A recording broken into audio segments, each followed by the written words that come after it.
Okay, then, whenever you're ready. Okay, doesn't it say recording started? When the first person did the recording, etc. I see. So all this is being recorded. Okay, well, good evening, everybody from London. My name's Lynn Julius, and I'm ably assisted here by Lawrence, our technical expert. Welcome to yet another Harif talk. Harif, for those who don't know us, is the UK Association of Jews from the Middle East and North Africa. And we've been running this online program really since the beginning of the pandemic. But since we think it's such a good idea, we're just carrying on. And the talks are usually every 2 weeks. They go out to a global audience. And we now have a whole family, a regular group of people who come and listen to our talks, which are all on various subjects to do with the history, the heritage, and the culture of Jews from the Middle East and North Africa. We have a website, www.harif.org, where you can find our program. And we have a sister blog called Point of No Return, which assembles information about Jews from the Middle East and North Africa, and that's updated every day. And you can subscribe to that separately. In order to get information about our online talks, you have to be subscribed to our Harif website. It's free. And you just need to visit our website. This session is being live streamed to the Harif Facebook page, and it's also being recorded, and I hope the recording will be up in a matter of hours. You will be able to see it on the Harif website. Just click on videos, and there you can find all the past recordings of our talks, or almost all of them. So it's really quite an archive now. There'll be an opportunity to ask our speakers questions or make comments, but please do use the chat function at the bottom of your screen. Just type your question or comment.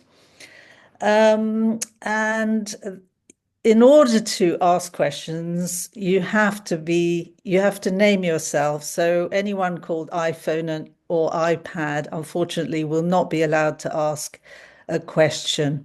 And if you want to ask a physical question, please raise your electronic hand in the Zoom panel, because with over 60 people on the talk, we will not be able to spot someone waving their hand in the air. I might easily miss it. Okay, so on to the topic of tonight's talk, which is the secret Iraqi history of Kibbutz Be'eri. Now, Kibbutz Be'eri has gained notoriety as one of the Gaza border kibbutzim worst hit by the Hamas onslaught of the 7th of October. And the kibbutz lost 100 people on that fateful day. But not many people know that one of the groups which founded the kibbutz was actually from Iraq. To coincide with the first anniversary of the 7th of October attacks, we have Professor Yitzchak Kerem, who will tell us the story of these Iraqi kibbutzniks. He is a professor at the Hebrew University, and he's a historian, a lecturer on Greek and Sephardic Jewry and Turkish Jewry, and he's a scholar of the Holocaust. And he's the editor of the monthly e-publication Sefarad veHamizrach. And that's just a few of the things he gets up to.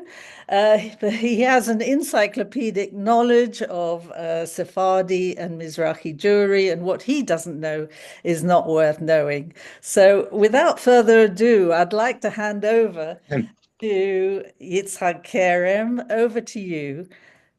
Thank you very much. Okay. Thank you, Lynn and Lawrence.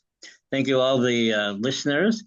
Thank you, all the people who helped me, including Dr. Sheffy, who's listening, and the Katsir and Semach families from Kibbutz Be'eri. There are two Katsir families. One is Ashkenazi, and one is Iraqi. The Ashkenazi family, someone was kidnapped and someone was murdered. From the Semach family, the other Katsir family, they weren't touched, they survived. And then the Semach family, the grandson, Shahar, was killed defending the kibbutz and what's called the Kitat Konanut, in like the paramilitary defense group. And I want to thank the Semach family and the extended Semach family for their help. And the archivist of Kibbutz Be'eri, her name is Neely Bar Sinai, and she also lost her husband on October 7th. So it's a very loaded story. Beginning in 1944, in the shadow of the Farhud riots in Iraq in spring 1941, Zionist youth organized secretly, and they began coming to Eretz Yisrael in 1943-1944. 50 amassed at Kibbutz Alonim on Hachshara, agricultural training, and in 1946, some 25 Iraqi Jews settled at Kibbutz Be'eri. A first group did not acclimate, and the kibbutz made an effort to absorb a second group. This group came from middle and upper class families and was Western educated. At Be'eri, they acclimated to the Spartan Chalutzik pioneering lifestyle. They were separated from all the others between the original site, Nechabir, 3 kilometers from Gaza, and Gadara and the Dead Sea, where they all worked for the kibbutz. According to the Be'eri historical publication Sichat Kibbutz, 40 Iraqi Jews who had been on Hachshara, agricultural training at Kibbutz Alonim, united with other groups at Be'erot, and they were joined by another 15 Iraqi Jews.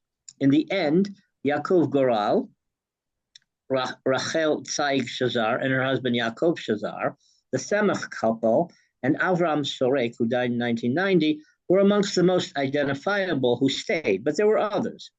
Shimshon Levi and Avner Batri stayed until the 50s after their families made Aliyah from Iraq. Gidon ben David Abdulaziz of the Iraqi group at Be'eri was in intelligence with the Haganah in Yaffo and was detected with his friend Ephraim due to his Iraqi accent as an Arab collaborator and executed on the 22nd of December 1947. His body was located many years later and reinterred on Mount Herzl on the 9th of September 2004. Be'eri was the literary name of the deceased Histadrut Labor Federation and Labor Movement leader Beryl Katz-Nelson. Be'eri was the first of 11 points of settlement beginning immediately on the night of 5 November, immediately after Yom Kippur 1946. The other nearby settlement then was the religious kibbutz Be'erot Yitzchak, which later moved north of Petach Tikva. The first Be'eri was formed in an area of land called Nechabir, which was on 5,200 dunams of land and had a 2-story security building plus an adjacent water tower. The security building was a lookout point on Gaza and the nearby kibbutzim. The building housed a meager amount of weapons, communications, equipment for contact with nearby kibbutzim, and limited medical equipment. The other closest kibbutzim of the 11 points were Kibbutz Nirim and Urim in the Negev, Kfar Darom in Gaza. After the 1948 War of Independence, Kibbutz Be'eri was reestablished a few kilometers to the east. They married among the Iraqis, married amongst themselves, and all changed their names to modern Hebrew names. The British appointed Raphael Sorani as the Mukhtar. He was like the head, the ceremonial head of the kibbutz and the liaison to the Arabs in the environment. He served as a liaison to the Bedouins and bartered and parleyed with them. He had to adapt his Iraqi Arabic to Bedouin and Gazan Arabic. They helped supply intelligence details from Gaza. Sorani dealt with the problems with their sheep herds squatted on kibbutz land and organized traditional peace agreements sulhas with the Bedouin Mukhtars. In his diary, Sorani noted the dangerous incursions and shooting from Gaza by the Muslim Brotherhood from 1946 onward. His efforts were vital for the defense of the kibbutz and the region. In 1949, Sorani and Yoav Goral were sent as emissaries to Iran and Iraq to organize Iraqi migration to Israel and organize Zionist education for the underground movement in Baghdad. Sorani's 10-page handwritten interview conducted in late 1984 recalls his 2-year term as the Mukhtar of Be'eri from 1946 to 1948, is very rich in details and historic value. Sorani noted the early circumstances of his functioning as Mukhtar, and I quote, Moshe Heller, who was the Mukhtar before me, left the job in the farm. When I undertook the function, I had to revive myself the Arabic language that I forgot. And on the other hand, I also had to speak in Arabic that they would understand because my Arabic was not Palestinian or Bedouin. I adjusted myself via a worker to learn from the Bedouins. I came to them and said, I don't know that I don't know, and I want that they teach me. I succeeded in this. I didn't make myself out to be an Abu Ali, an incompetent or unworthy, so only they knew that I am the boss of the kibbutz. Thus, I told them that I was the boss of the kibbutz, like the Mukhtar by them. Their Mukhtar is not like by us. The Mukhtar by us is to serve something specific, to be a liaison between the kibbutz and the authorities, then the British authorities. By them, the Arabs, the Mukhtar was so to be the most advanced. When I became Mukhtar, I received certification from the British authorities of the British mandate. I began to invite the clans. End of the quote. Sorani learned the tribal structure of the Bedouins and knew the various groups and clans. He protected them and gave them material favors. They also were his liaison to the dangerous Muslim Brotherhood in Gaza and provided them with valuable intelligence on their schemes and how to handle their shooting sprees on Be'eri and the other nearby Jewish settlements. In February 1947, in the Be'eri kibbutz newsletter, Hayoman, the diary, under the title, with the acceptance of the Iraqi Garin to the kibbutz, Chaim Michal writes under the subheading, thus we have arrived, and good that we have arrived. In his short 4-paragraph item, he lauds candidly, critically, and idealistically, and I quote, perhaps the individual can adjust himself in the midst of life and education to the new values that flowered and are necessary for this life. It's difficult for people who saw in a primitive land and regulated coarse life and a strange spirit and coldness, which is strange and paradoxical to the life of realization here, to create our own lifestyle and values since we lack sufficient experience to solve several traits typical to Jews of the East. And one has to know one thing. We succeeded because of somewhat human material which was nurtured from within and didn't have to overcome internal resistance. This never happened and will ever happen in any other Aliyah migratory wave. Each successive Aliyah comes from an additional step from the outside and from the kibbutz in the largest sense of the word. And lo and behold, in this area, we were discriminated in no small amount, and this was always in our veins. Each of us had all sorts of questions and problems which thwarted our existence and life here in the land, in Eretz Yisrael, and were unanswered in the gray reality of this life. None of us had adequate education and full awareness to stand here stronger. And unfortunately, this path didn't happen and wasn't done during agricultural training amidst belittlement. And much talent was wasted. And now, with our experience on the kibbutz, the question is, what is ahead? Will the kibbutz learn a lesson from the past?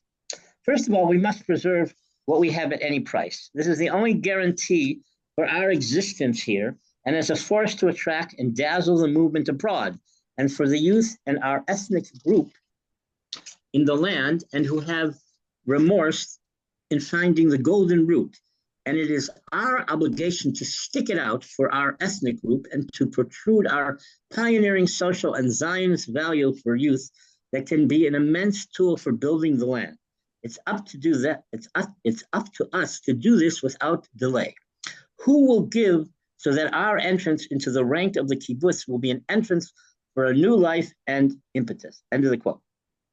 Members of the Iraqi group were part of the landing crew when the illegal immigration boat from Italy, Shabtai Lozinski, landed on Kibbutz Nitzanim in March 1947, when most of the illegal immigrants were arrested by the British and sent to Cyprus. Arrested from the kibbutz were 53 members from the Gedera group, and 12 were sent to Cyprus.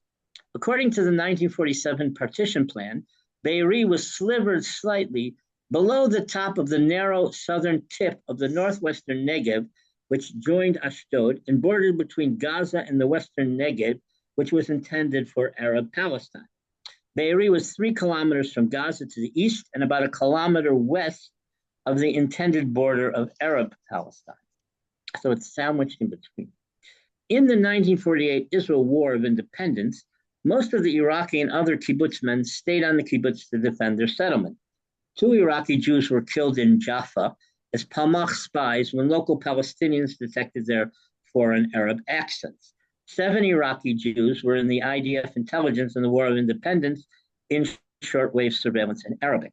Some 17 Iraqi Jews stayed on the kibbutz and had children and grandchildren. The late Yaakov Semach taught Arabic literature at Achva College. His grandson Shahar Semach was killed defending the kibbutz on October 7th. The last living Iraqi Jew of Be'eri, Rachel Cohen Shazar, widow of Yosef Shirazi Shazar, at 97, survived the Hamas barbaric raid on Be'eri on the 7th of October 2023, and is temporarily living in Eilat until she can return to the kibbutz with her son Arnon and his family. In the 1920s and 1930s, many Baghdadi Jews made Aliyah to Jerusalem. In Iraq in the 1940s, there were many secular intellectual Jews with socialist communist orientations. There were the poor and petty bourgeois traditional Jews and the general Zionists who bought lands in Eretz Israel for the Jewish National Fund, but there was never an ideological socialist Zionist faction. The dangers of the Farhud riots of 1941, Zionist zeal, and a historic connection of Iraqi and Mizrahi Jewry to settle in Eretz Israel prompted the emergence of several dozen teenage Jewish youth in Baghdad to organize into a secret Chalutzik Aliyah movement that would migrate and settle Kibbutz Be'eri, opposite Gaza, in its earliest stages.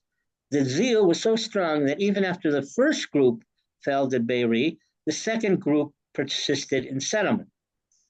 The Arab Mizrahi identity assisted the settlement process because of familiarity with the Middle East, and was complemented by their youthful ideological fervor to realize socialism and equity through collective cooperative socialist agricultural settlement. The group fit in and was willing to accept the rigid ideological regimentation and group decision.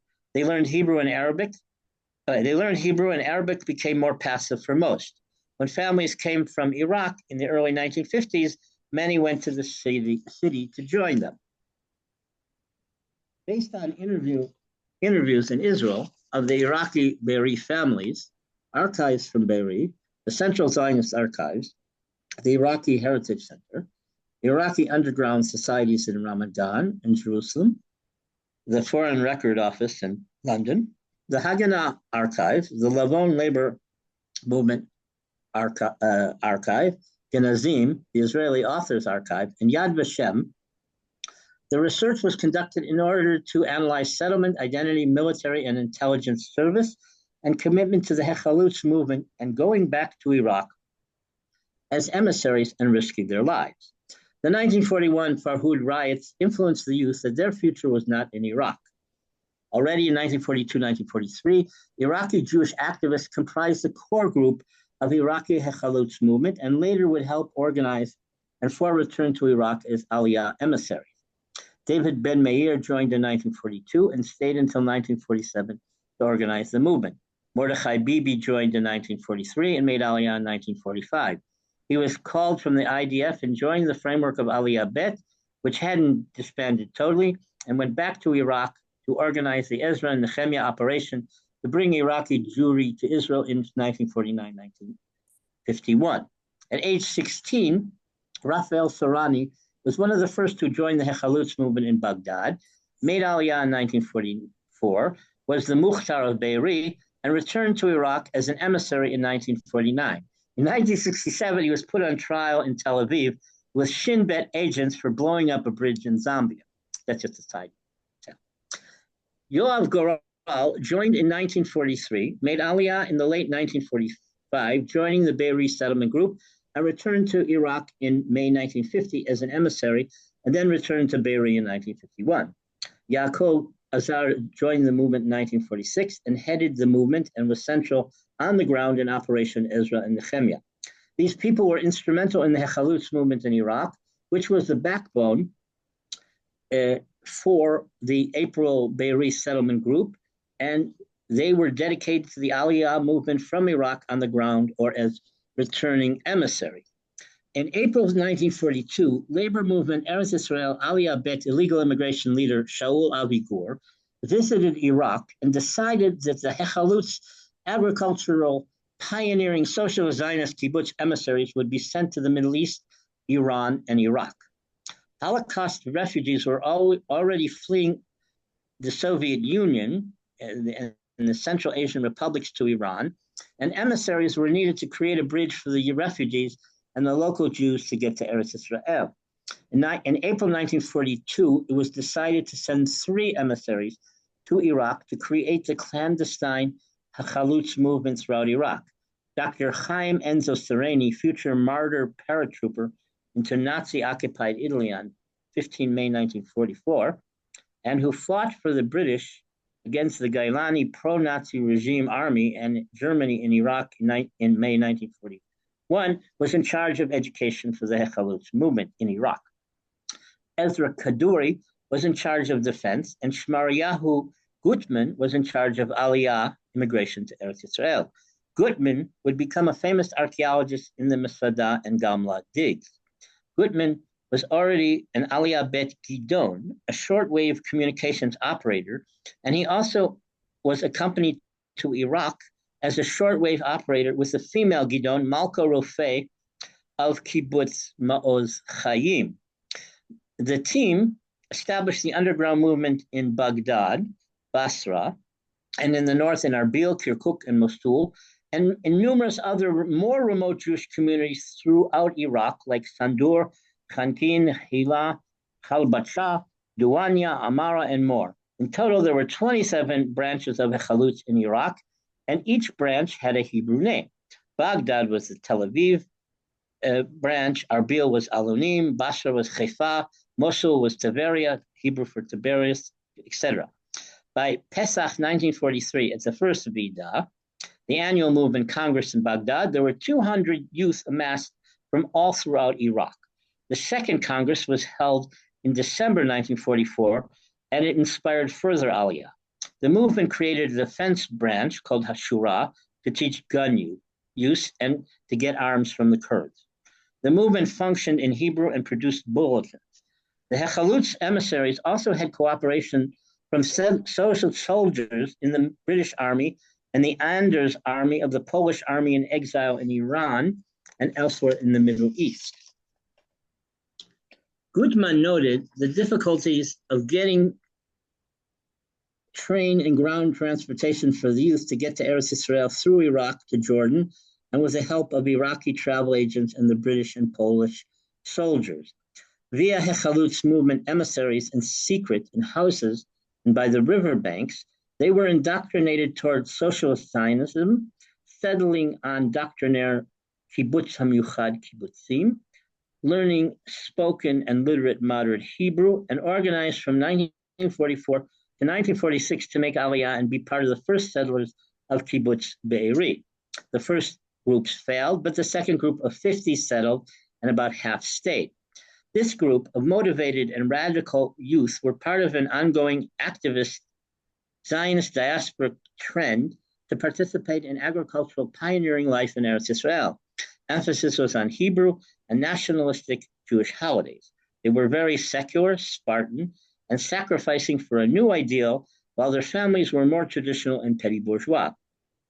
In 1946, danger for Jews in Iraq was imminent. Zionism in Iraq became illegal, Hebrew language was forbidden, higher education was off limits to Iraqi Jewry, and freedom of movement for Iraqi Jewry was greatly restricted.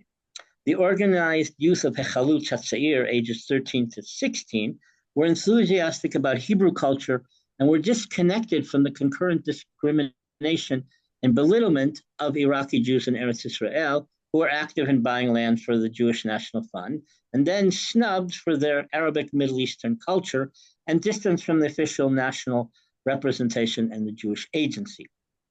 The Iraqi Jewish youth were set on building the land and creating a nationalist Hebrew culture. Furthermore, they had a unique outlook. As opposed to the secular Zionist mainstream, the Iraqi Jews can integrate their devotion to Jewish tradition with current Zionist activism. This halachtic youth were not turned off by the secular lifestyle of the doctrinaire kibbutz hamuchad. They were not particular about a non-kosher kitchen or lack of prayer. They actively took part in the agricultural observance of Shavuot or the nationalist liberation atmosphere for observing Pesach, Passover, or Hanukkah. Shabbat was a day of rest and refraining from work, but not a day of religious observance, but it still had a holiday atmosphere of white tablecloths, wine, candles, and good food, despite the lack of blessings. They were part of a culture to create a new Jew and left Iraq and its diasporic nightmare behind as a model. The Iraqi youth of Be'eri wanted to integrate fully in this pioneering radical social Zionist endeavor. They loved playing soccer, doing Israeli circle dancing, worked hard, made efforts to learn and speak Hebrew, and were willing to take up arms to defend their sentiment. Unlike Iraqi Mizrahi activists in the city who complained that the Zionist movement was ignoring the Jews of Iraq and their need to immigrate, the Iraqi Jews of the Be'eri settlement group were part of the covert process in Iraq of educating themselves, preparing to leave covertly, and making the major trip overland or by plane via third parties, and then reaching Eretz Israel. In the first few years, they were separated in three groups, like the other Be'eri settlements, so self-sacrifice, devotion, and patience were their virtues. They lived Spartanly, were disciplined, and fully part of the program in the first few years before Israeli independence. They became secularized, immersed themselves in Hebrew, married amongst themselves, and changed their names to modern Hebrew names, but used their Arabic for the Israeli intelligence, covert Haganah missions in Jaffa, and military Arabic shortwave surveillance. The British appointed Sorani as the Mukhtar, used the Bedouins for intelligence against military incursions from the Muslim Brotherhood from Gaza as early as 1946, and he and Goral were important and educational emissaries to Iran and Iraq in 1949-1951.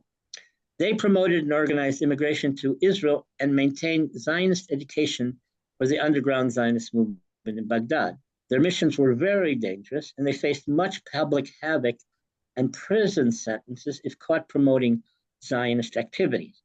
In October 1949 in Baghdad, a young Jewish communist informed to the police about 5 members of the Hechalut Hatzair. After torture, they revealed the names of the members and the counselors. Hundreds of Jews were arrested, and searches were conducted in hundreds of homes. Many members fled their homes and hid. The movement took on emergency measures and smuggled out most of the members, activists, and counselors to Iran. There was great panic amongst the Jews. Jewish community president Sasson Chazuri could not help. The movement organized a demonstration of hundreds of women by his office to exert pressure on him in order to make public the persecutions and for him to publicly voice protest. At the end of the demonstration, 40 Jews were arrested, of which 15 were given prison sentences of 2 to 3 years.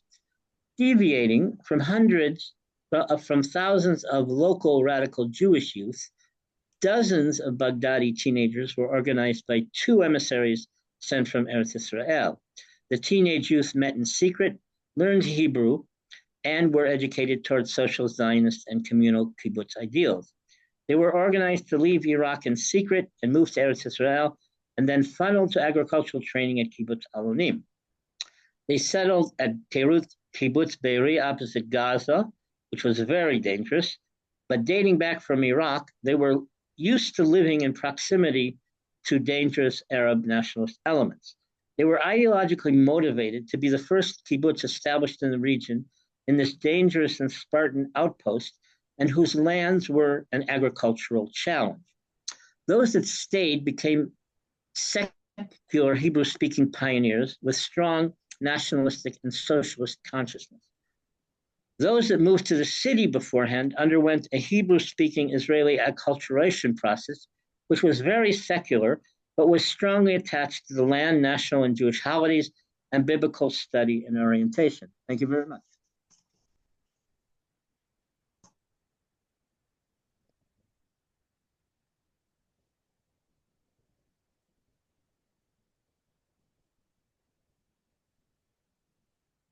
Lynn and Lawrence, are you? Yes, yeah, we're there. Is that it? Yeah, that's it. That's it. Okay. Yeah. Shall we just There's go? much more, but that's it. Yeah. Sent me some amazing slides, and let's just go through them very quickly from the top. And you might want to add on. Okay, wait. Go back. The picture of Sorani. Wait. One more. I'll explain. Go back. No, go forward now. Go forward. Forward.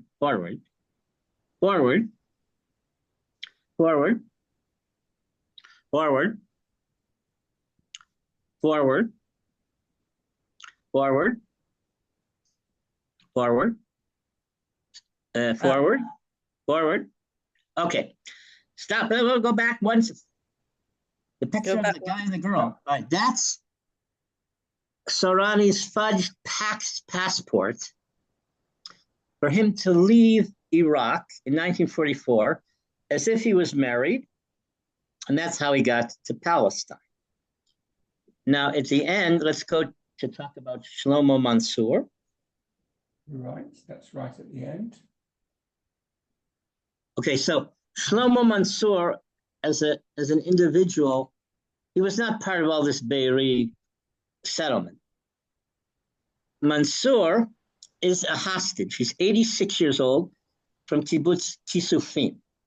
He's the only person from that kibbutz taken as a hostage because the Golani IDF unit and the kibbutz defense team fought off dozens, maybe hundreds of Hamas Nukhba. So Mansour's wife fought off the Hamas guys, but Mansour was taken prisoner. He was kidnapped in Gaza, and he's 86 years old. So he was about 3 at the time of the Farhud. He made Aliyah in 1951 to Kibbutz Kisufim, and he's one, I don't know if he's one of the founders, but he's a veteran. And so go on, there's some more pictures. Just he's a family man, he's got children, he's got grandchildren. And we don't know if he survived. I mean, we don't know anything, but he's we don't know oldest, anything about him. No, he's the oldest hostage. He knows Arabic. He knows more than the others how to deal with Arabs, but that's about it. Yeah. Great. And can we talk about Sorani again? I mean, you mentioned that he was the Mukhtar, which was a different function to what the Arabs consider the Mukhtar to do. Is that right? Is that correct? Yeah. So for the Arabs, he's like the village clan head, and he worries about land and haggling and problems, and he's like the Effendi. He doesn't really work, but he controls the land. But the British had Jews be the Mukhtar of the settlements for defense reasons. And of course, in the beginning, his only qualification was that he knew Arabic. A young guy, well built, but he did important things. And what I think is significant is that there was the threat of the Muslim Brotherhood in the Muslim fundamentalism then. Okay, not just in 2023, not just since 2005, not just since the 1980s and 1990s. Okay, so there is the Iran influence, but this is a much more on the ground phenomenon of fundamentalism since Egypt, extending to the sheikh, I forgot his name, the guy who was in the wheelchair and in the army, okay? And then and Sinwar was a disciple of Sheikh Yassin, okay? So the importance of the young Iraqi idealistic people, mostly guys, but not only, is that they can contend with this radical Islamic threat. Okay. Today it's irrelevant. Okay, today the problem is much bigger. But at the time, because of their identity from the East, they were chosen for this, but they could contend with it and were successful at it. In what way, though? I mean, do they... So Rani, I told you he had to learn Arabic to correct the dialects, but he knew how to swindle. Okay, so the other Mukhtars were surprised that he wasn't like an Effendi, okay? That he lived on this little farm and he was like everybody else. But he knew how to bribe and he helped them. Okay, so if they lost their sheep roaming on a kibbutz or somewhere, he would help them get it back. Okay. Right. And so he did all sorts of favors. So let's say on a Muslim holiday, he would bring them, presents and all sorts of things. And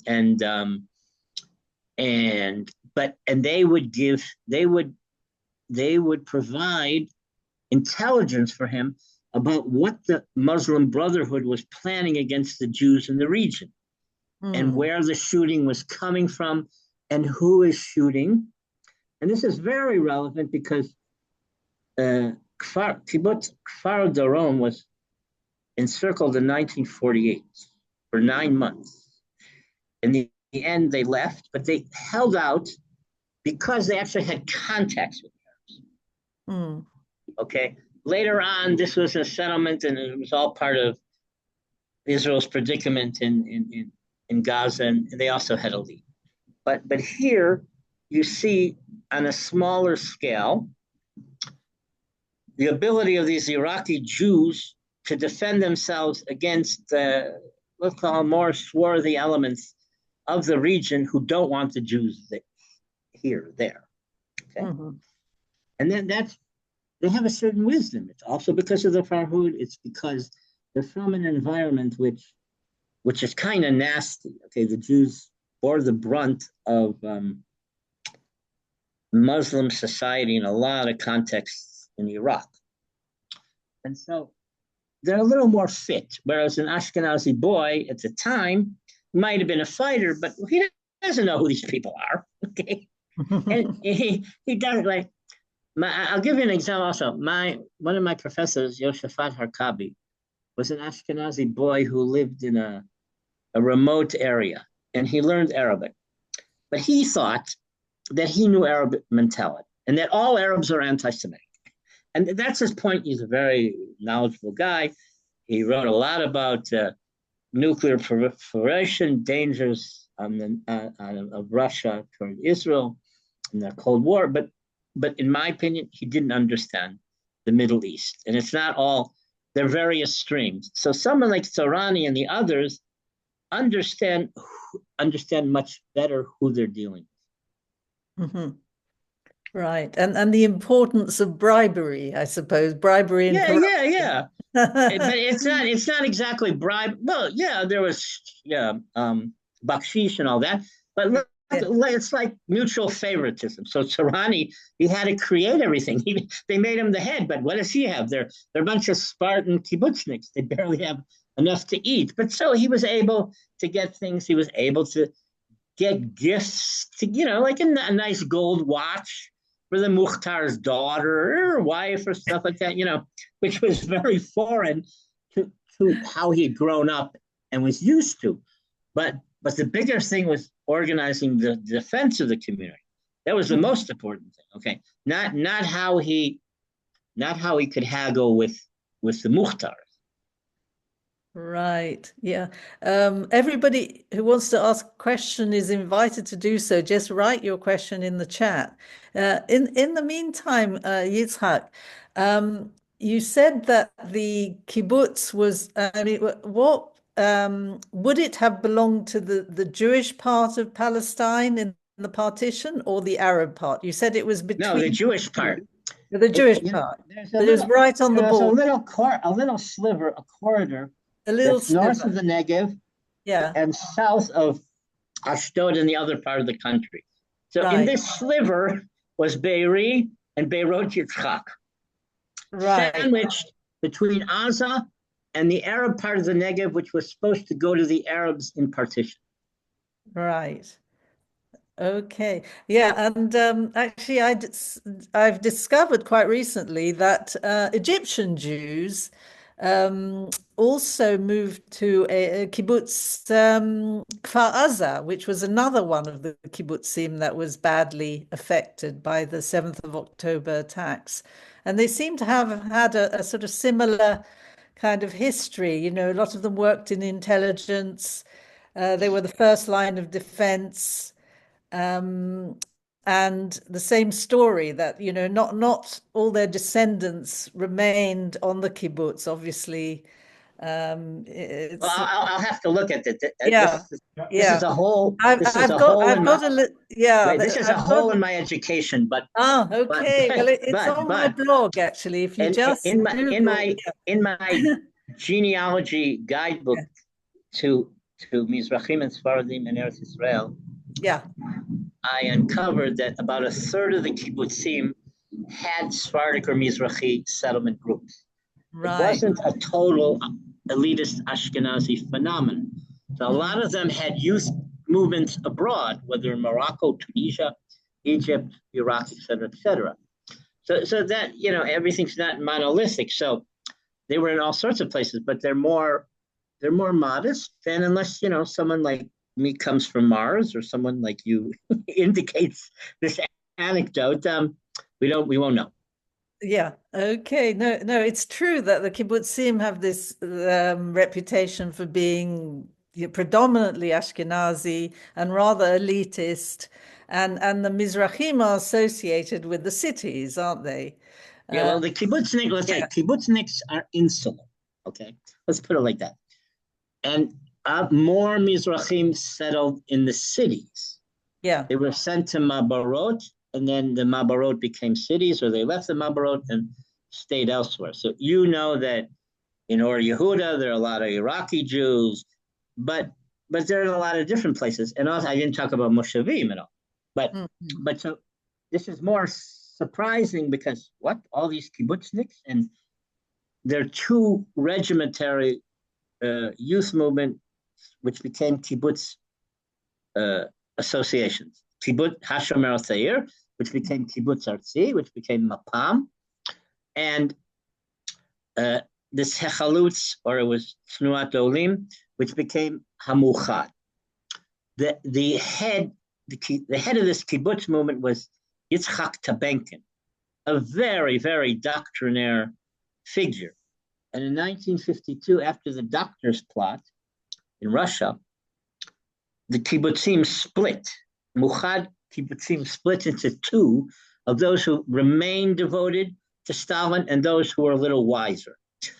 And this is the same movement that all these people grew up with. They, of course, didn't go with Stalin. Yeah.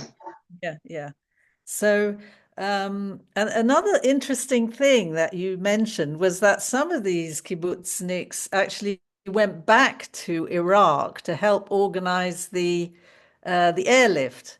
Now, of course, we know about the main figures like Ben Porat and Shlomo Hillel, but we don't know about these kibbutzniks.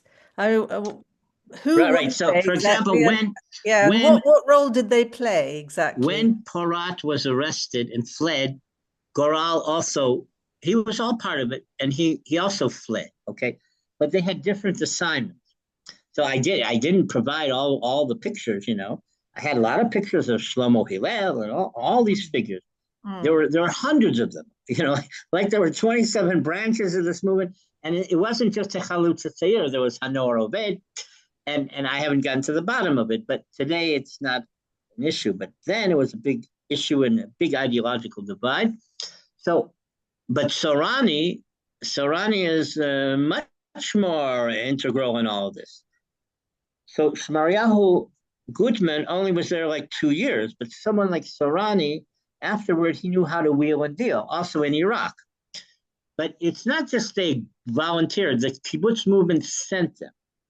So during your kibbutz life, the movement recruits people for all sorts of assignments, to be an emissary, go abroad for 2-3 years. And that's what this was. So Goral and the others are sent by the movement, and of course they're going to do it. The movement is thinking that, okay, these people are instrumental. They sent Ashkenazim too, they sent all sorts of people. They sent dozens of people, but I would just say it's like they weren't front row figures or in terms of what they did. They were part of the story, but they didn't create news, okay? But people like Goral, they on the kibbutz, someone like him was a figure, okay? He wasn't like a head honcho, but he was someone who was taken from the movement and given assignments and stuff. So the more dynamic, prominent, talented people were recruited. And that happens a lot. So it's not just because he's Iraqi that he's recruited. There's also a scene that there was a Romanian settlement group, and during 48, they were estranged or something, and they had to walk many kilometers to get back to the kibbutz, and they were sort of mad at the Iraqi group because the Iraqi group didn't sympathize or they weren't in touch. But you got all sorts of figures. And so, but these Iraqi Jews, they're quiet in general. They didn't make a fuss. Some of them wrote memoirs as elderly people. The kibbutz movement has funds. When you retire, they'll give you money, they'll allow you to publish, or they'll pay for you to publish your memoirs. So some of these people took advantage of it. Otherwise, I and researchers and others wouldn't know about it. You know, today, the kibbutzim you all saw there's a yellow gate, okay? On this October 7th, you saw the yellow gate being open and the Hamas guys coming in. But that yellow gate in the last decade has symbolized the kibbutz movement closing itself off. So unless you're part of it, unless you're like a truck driver, or unless you have the code or you're invited, you don't pass through the yellow gate. So this is all part of a schism. Mm-hmm. And the Nukhba, they were so surprised that they got to Be'eri, and they were so surprised that they got through the yellow gate. And then the rest is tragedy. Tragedy. Yeah. So there's a question from Daisy. She'd love to know which book these photographs are from, especially the image of the two young girls posing in front of the Farhud mass grave. Yeah, that I must say I haven't seen that. Okay, so there were 5 books I used. There's one book. It's mostly photo albums. I took things from it, but I didn't show the cover because there's just too much to do. Okay. So that book was published in Hebrew by 2 Iraqi resistance groups in Israel. They throughout the years, they had their own groups to anecdote their history in the underground. You know, it's complicated. People know if someone was there, they know what they did. But to understand what happened, and for an outsider to understand what happened, it's not easy to connect to it. So it took me a little while to understand the whole scenario. So that book, though, is in the National Library. I don't know if you can find it in London, but personally, I'll give you the details. So I photocopied the whole book. I photoed a lot of dozens of photos from it, and I'll help you get contact with the boat. Daisy can contact you if she wants to obtain right. photos. Who said they're related to Sorani? Somebody in there. So this is chat? Sammy. Sammy says he's who lives in Canada, says that Raphael Sorani. So it's Sammy Sorani. Raphael Sorani is Sammy's first cousin, and he, with his late mother, his brothers Gabriel and Jamil, and his sister Yocheved, lived in this kibbutz. And he has something to add, please. I think perhaps we can put Sammy on, because I think there is a remarkable story attached to Yocheved in particular. So Lawrence is just finding Sammy. Ask to unmute, and can you start your camera, Sammy, as well? Sammy, have you unmuted? And Do you start hear me? your camera as well, if possible? Hello? What kibbutz is he talking about? Be'eri or a different kibbutz? Yeah, Be'eri. Uh-huh. Okay, would you like to start your camera, Sammy? Do you hear me? Yes, we do. Yeah, we'd like to see you as well, if possible. Raphael, with his brother, Raphael's name was not Raphael, but he adopted the name of Raphael in Israel. His brother, second brother, Gabriel, also adopted the name in Israel. And his youngest brother, Jamil, and his sister, Yocheved. I saw them last time when they left Baghdad, taking the bus to Beirut. That was the last time I saw them. Yocheved was hardly 4 years old.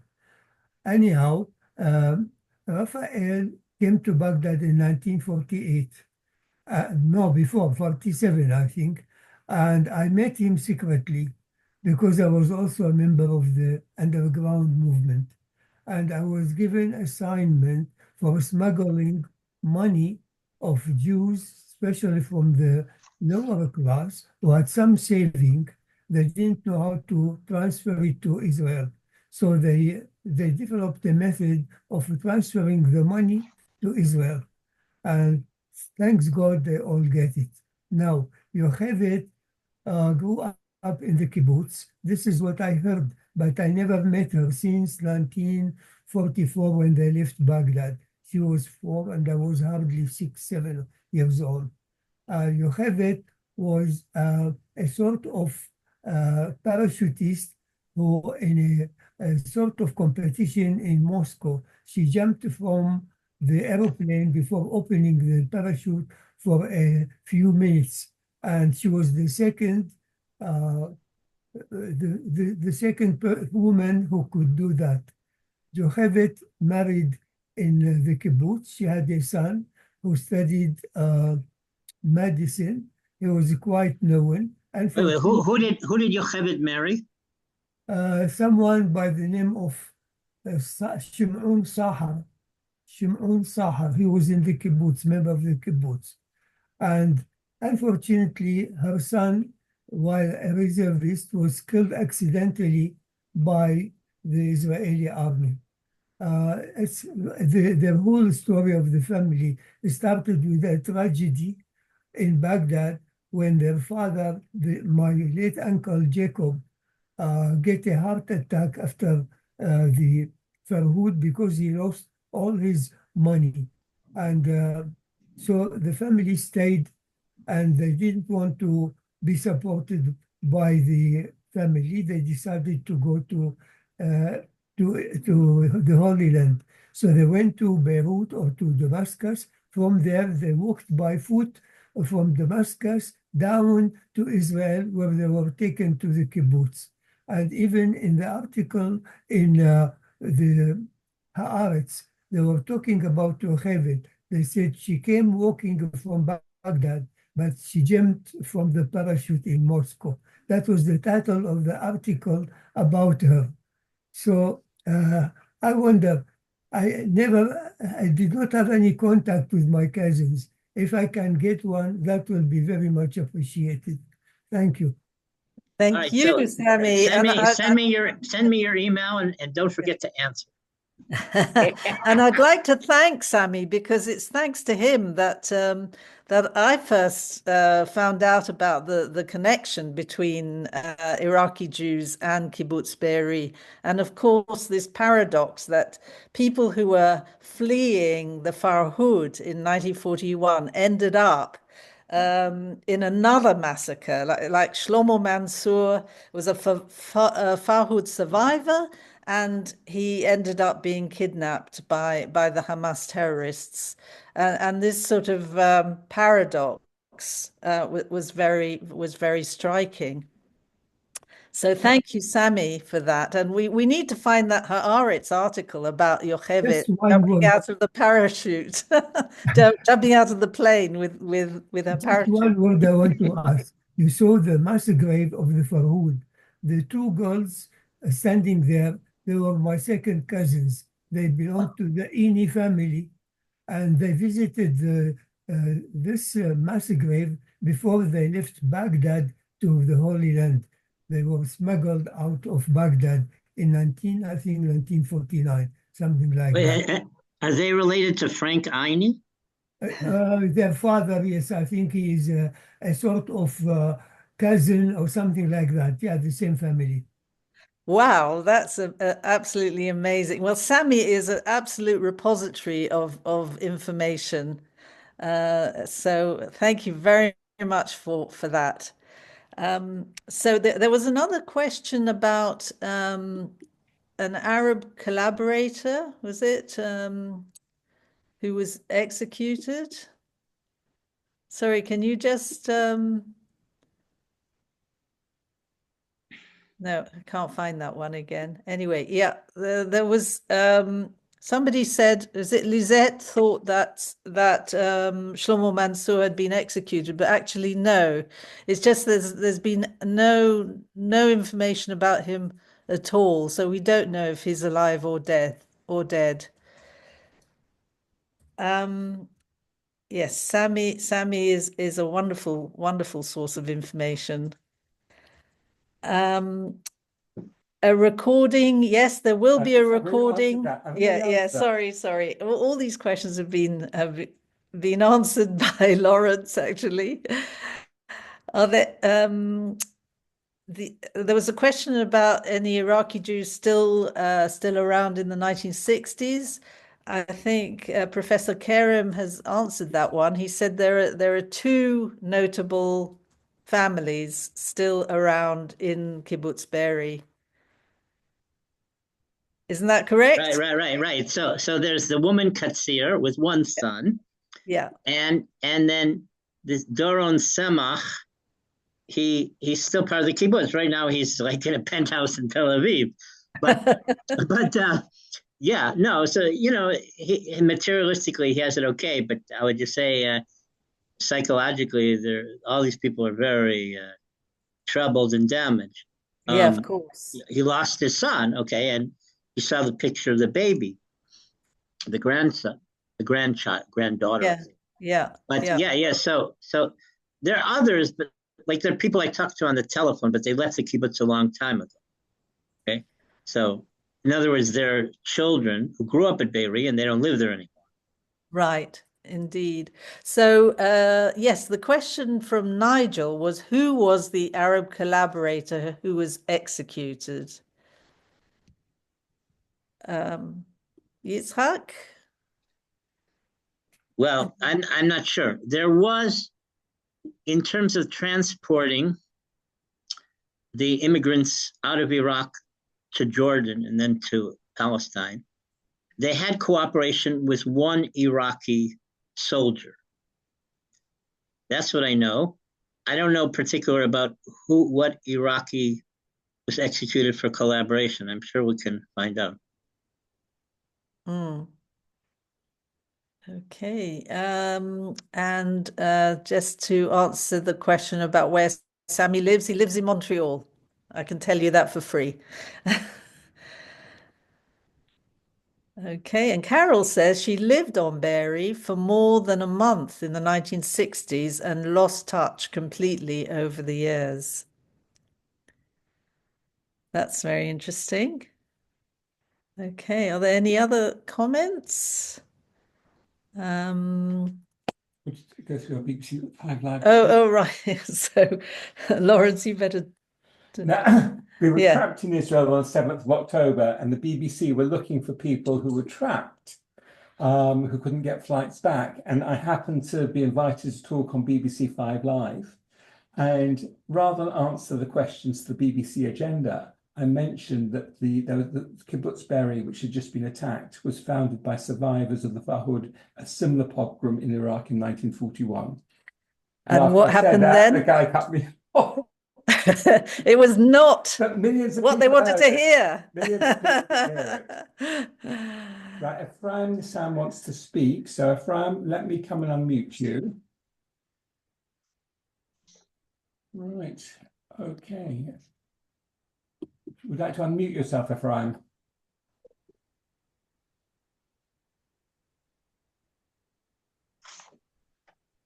Can't hear. Can't hear you. We can't hear you, Ephraim. No, still muted. Can't hear you. No, it's not muted. You've muted yourself. Try unmuting yourself again.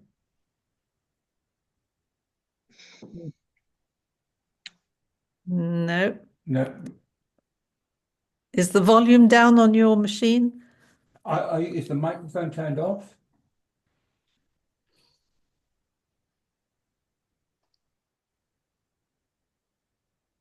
No, I've allowed you to unmute. I've got you as unmuted.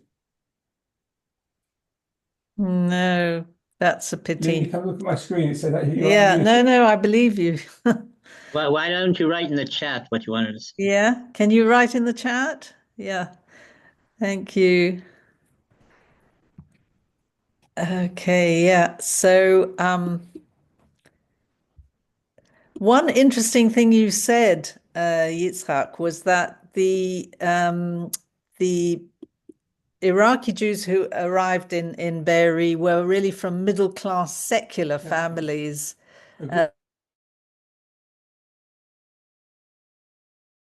Speak now. Try now. Where is he? Yeah. Do you want to try again, Ephraim? Let's see if it works now. I've turned off the mute control.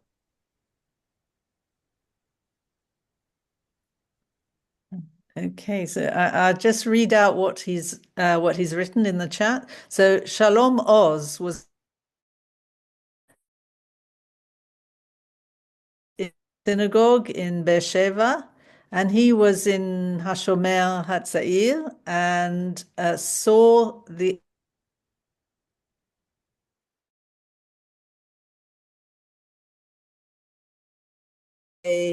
Mr. Arev. That's a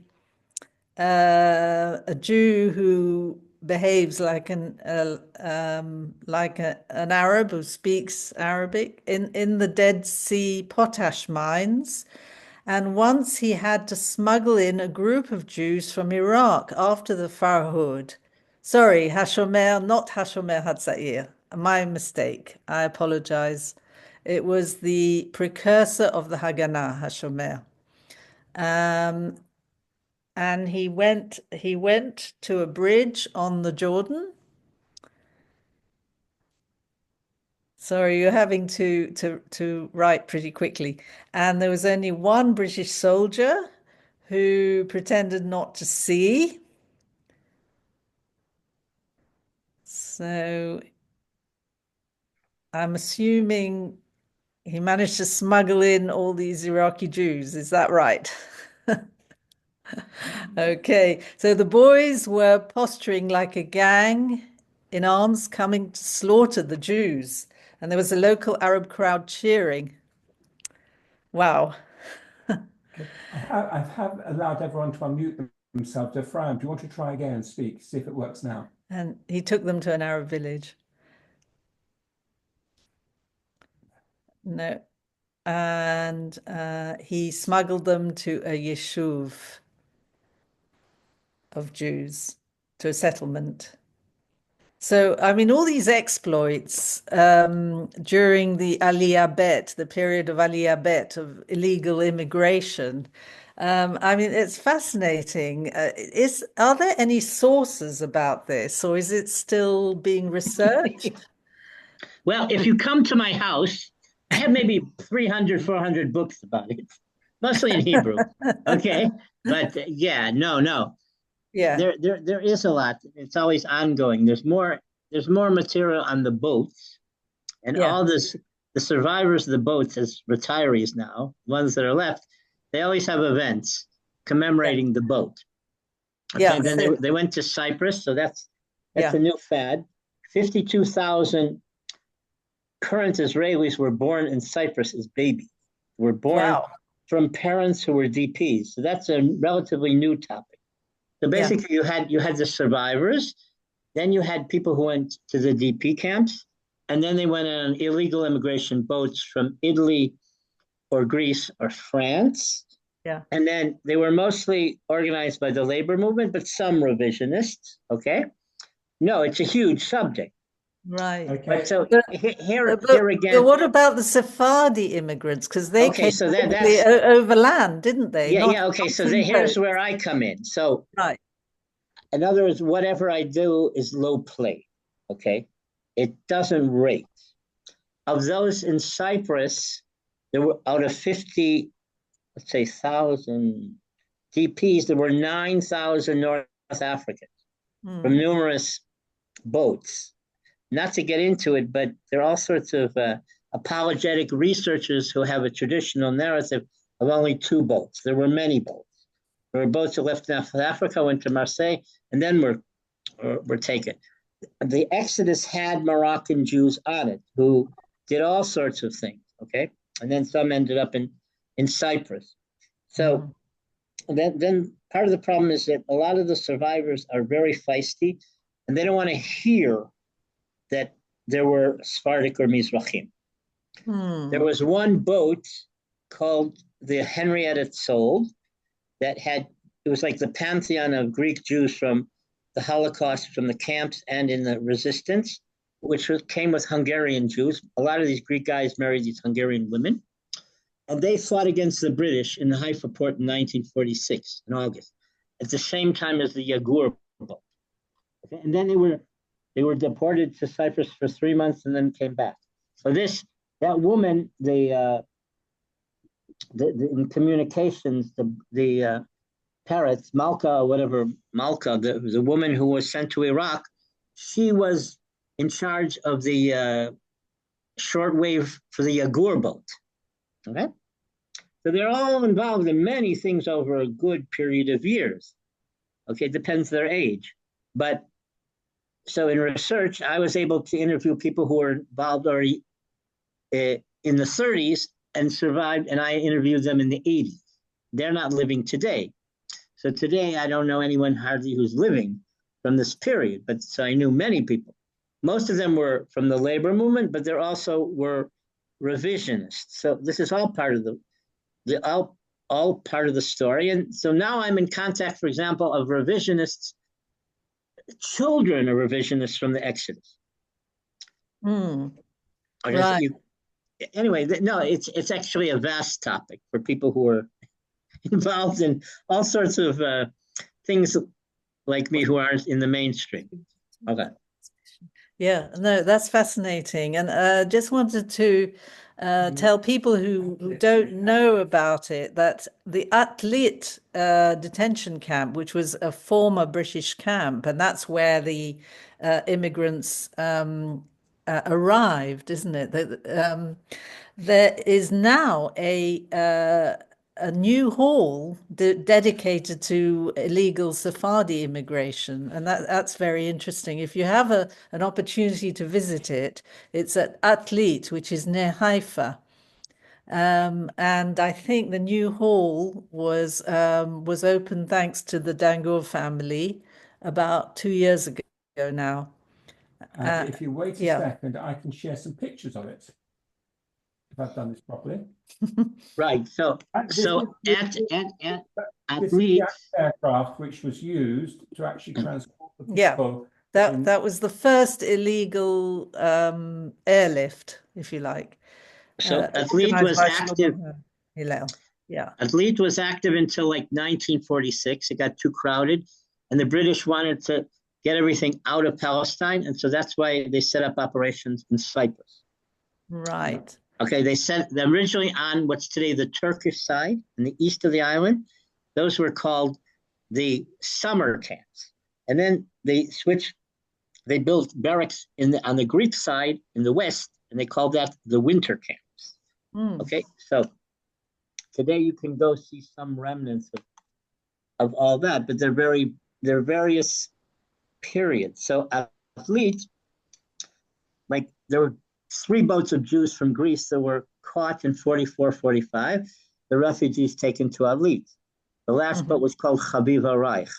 But then you had in August 46, when you had the Henrietta Sold and Yagur boats intervene. From that point, for the next 3 years, all the DPs were sent to Cyprus. Right. So they didn't use Eilat. They didn't use Eilat anymore. Right. No. Anyway, but it's a very interesting museum today. A museum to the deportees. And you've got the actual hall where they were brought in, the Iraqi refugees, and the original plane. Yeah. From the Alaska Airways. So, sorry, apologies to Amy. I can't see your question. Perhaps you could write it in again. Sorry, it's okay. But anyway, I did tell you that Yitzchak had absolutely encyclopedic knowledge of everything. So obviously there are so many different stories that we could go into and which Yitzchak knows about. Perhaps another lecture for another time. So I don't want to hold you up any longer, Yitzchak, because you've done so much work on this topic and you've gathered all the photos and all the information, and you've been to so many sources and libraries. And for that, we're very, very grateful. So I just want to echo Sandra. Thank you for this wonderful presentation. I think before we wrap up, just to tell you about our next event, which is going to be about Egypt. And we have Yoram Meital, who's written a book called Sacred Places Tell Tales. And he's going to be talking about synagogues of Cairo and reveal a few secrets about them. And then after that, we have our big commemoration, which will be on the 20th of November, in person and online. You can follow it online. And our theme then will be the Jews of Iran. And we are delighted to be bringing over a couple of sisters called the Dardashti girls. And they will be putting on a multimedia presentation about their grandfather, who was a very famous singer in Iran. So that is an absolute must for everybody. If you're not in London, you can follow it online. If you are in London, please come to JW3. It's going to be a great evening. It's a chance to network and talk in person, which we only do it once a year, or twice a year. Yeah. That's right. And there's also a film show called The Forgotten Exodus. This was a Dutch film. We're actually showing both parts of this documentary that he made and which was shown on Dutch television. And that'll be on the 1st of December. That's in person in a cinema in London. So as is our custom, I think before we go, can I just mention at the film premiere, we're going to have the filmmaker there, and you've got a Q&A. You can raise whatever questions you like, including questions on the Iraqis who went to Kibbutz Be'eri, I guess. Well, I'm not sure the Dutch filmmaker will be equipped to answer those questions. I think we better ask Professor Kerem.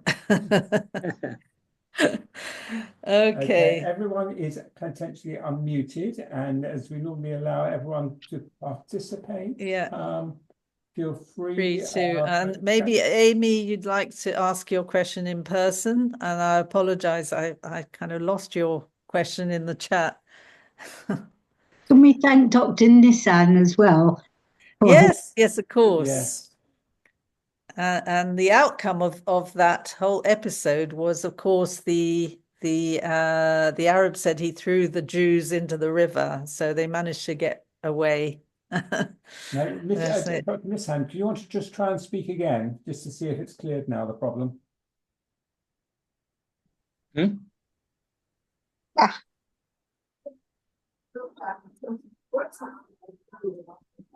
Can't see, can't hear, I'm sorry.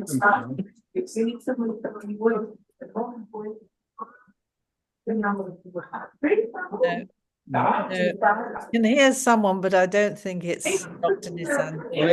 Have Amy write in the chat what her question or comment. There's especially the